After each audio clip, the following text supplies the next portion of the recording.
استثنا اس کا 24واں باب اور اس کی پہلی آیت سے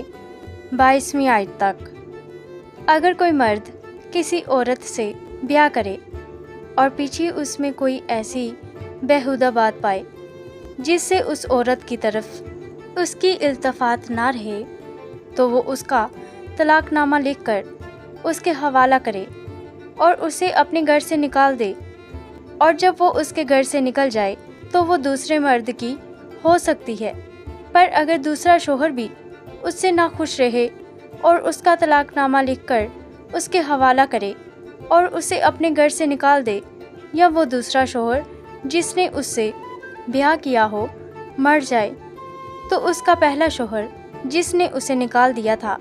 اس عورت کے ناپاک ہو جانے کے بعد پھر اس سے بیاہ نہ کرنے پائے، کیونکہ ایسا کام خداوند کے نزدیک مکروہ ہے۔ سو تو اس ملک کو جسے خداوند تیرا خدا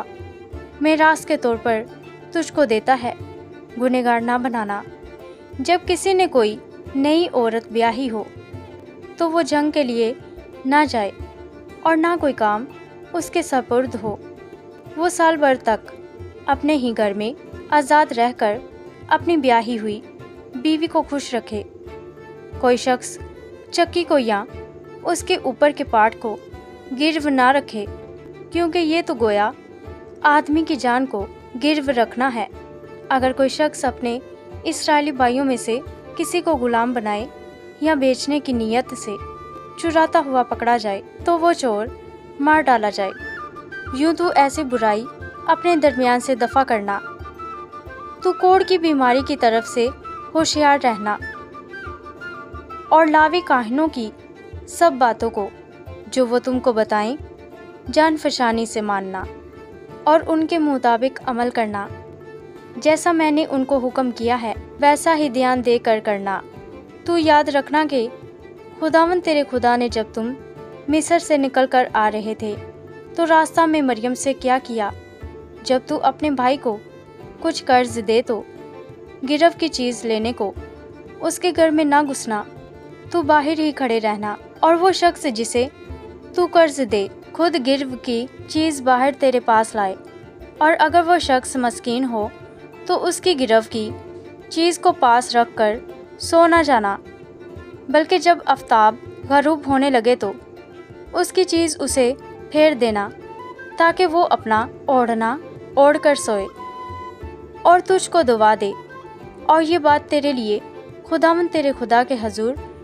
راست بازی ٹھہرے گی۔ تو اپنے غریب اور محتاج خادم پر ظلم نہ کرنا، خواہ وہ تیرے بھائیوں میں سے ہو خواہ ان پردیسیوں میں سے جو تیرے ملک کے اندر تیری بستیوں میں رہتے ہوں۔ تو اسی دن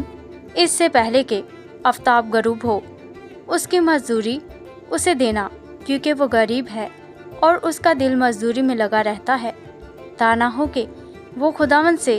تیرے خلاف فریاد کرے اور یہ تیرے حق میں گناہ ٹھہرے۔ بیٹوں کے بدلے باپ مارے نہ جائیں، نہ باپ کے بدلے بیٹے مارے جائیں، ہر ایک اپنے ہی گناہ کے سبب سے مارا جائے۔ تو پردیسی یا یتیم کے مقدمہ کو نہ بگاڑنا اور نہ بیوہ کے کپڑے کو گرو رکھنا، بلکہ یاد رکھنا کہ تو مصر میں غلام تھا اور خداوند تیرے خدا نے تجھ کو وہاں سے چھڑایا۔ اسی لیے میں تجھ کو اس کام کے کرنے کا حکم دیتا ہوں، جب تو اپنے کھیت کی فصل کاٹے اور کوئی پولا کھیت میں بول سے رہ جائے تو اس کے لینے کو واپس نہ جانا، وہ پردیسی اور یتیم اور بیوہ کے لیے رہے، تاکہ خداوند تیرا خدا